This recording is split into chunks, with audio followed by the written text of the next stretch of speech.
सदगुरु कबीर साहेब की जय। प्रिय साथियों,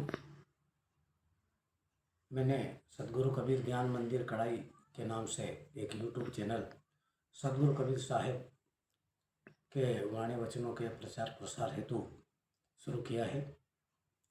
आप सभी से निवेदन है कि उक्त चैनल को सब्सक्राइब करें। आज मैं जो है सदगुरु कबीर साहब के भजन की प्रस्तुति दे रहा हूँ। जीते भी लकड़ी मरते भी लकड़ी, देख तमाशा लकड़ी का। जीते भी लकड़ी मरते भी लकड़ी, देख तमाशा लकड़ी का। दुनिया वाले तुम्हें सुनाऊं, सब कुछ बना था लकड़ी का। दुनिया वाले तुम्हें सुनाऊं, सब कुछ बना था लकड़ी का। जब बालक ने जन्म लिया था, पलंग बिछा था लकड़ी का। पलना पर जब झूलन लागे, वो भी बनी थी लकड़ी का। जीते भी लकड़ी मरते भी लकड़ी, देख तमाशा लकड़ी का।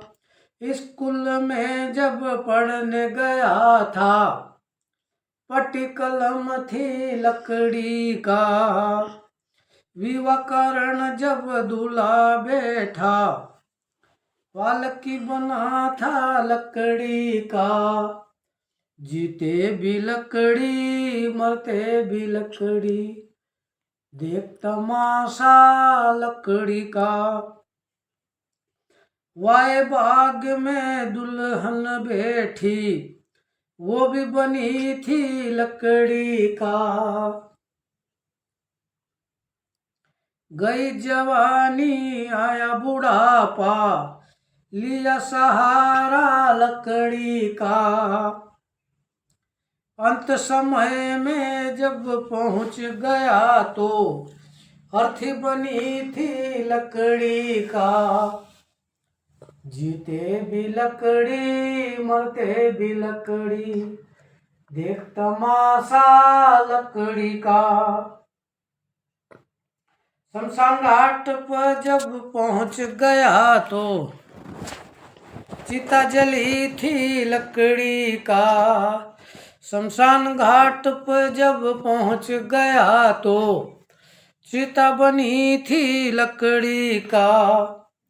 कहे कबीर सुनो भाई साधो, राम रटन धुन लकड़ी का।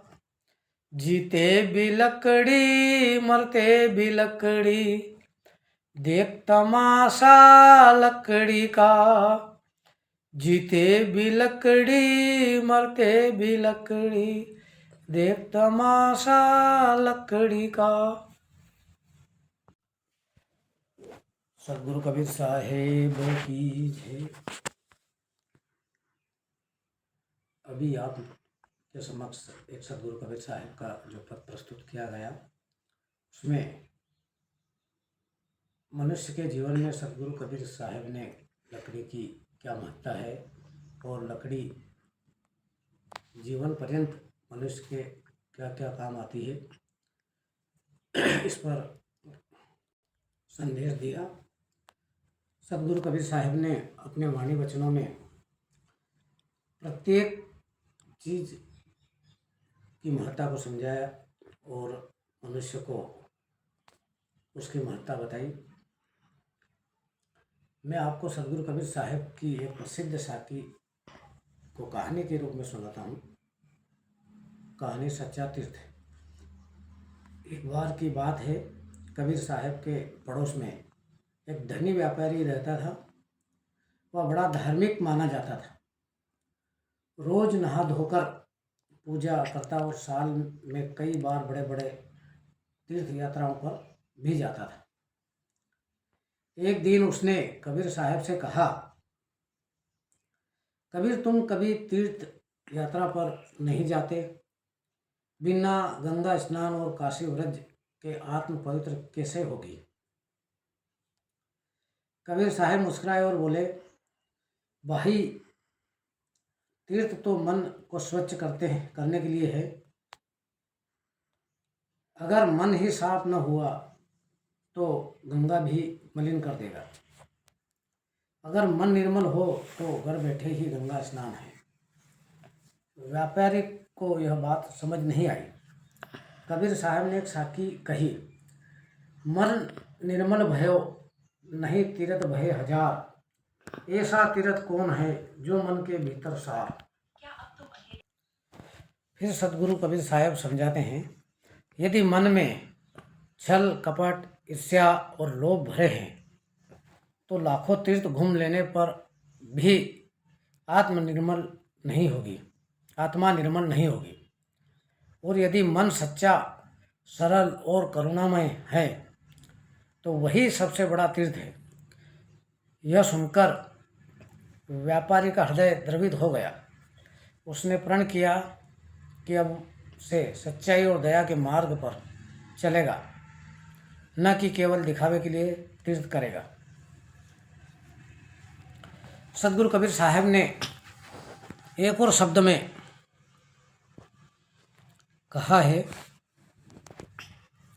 तीरथ में तो पानी है, होवे नहीं कुछ नहाए देखो। प्रतिमा सकल तो जड़ है, भाई बोले नहीं बोलाए देखो। तो सदगुरु कबीर साहब ने झूठ पाखंड अंधविश्वास के ऊपर गहरी चोट करी है और मानव मात्र को सही रास्ते पर जाने के लिए अनेक शब्दों में, साखी शब्दों में समझाया है। मनुष्य जीवन बड़ा अनमोल है, मानुष जन्म दुर्लभ है, मिले न दूजी बार, पक्का फल जो गिर पड़े बहुरिन लागे डार। सदगुरु कबीर साहब ने इस शब्द में कहा कि मानुष जन्म बड़ा अनमोल है। जिस प्रकार से पक्का फल एक बार डाल से टूट जाता है, फिर वही उस डाल पर कभी भी नहीं लग सकता। इसी प्रकार अगर आपने मनुष्य जन्म में सदगुरु को धारण किया, सदगुरु के बताए मार्ग पर चले, तो हमारा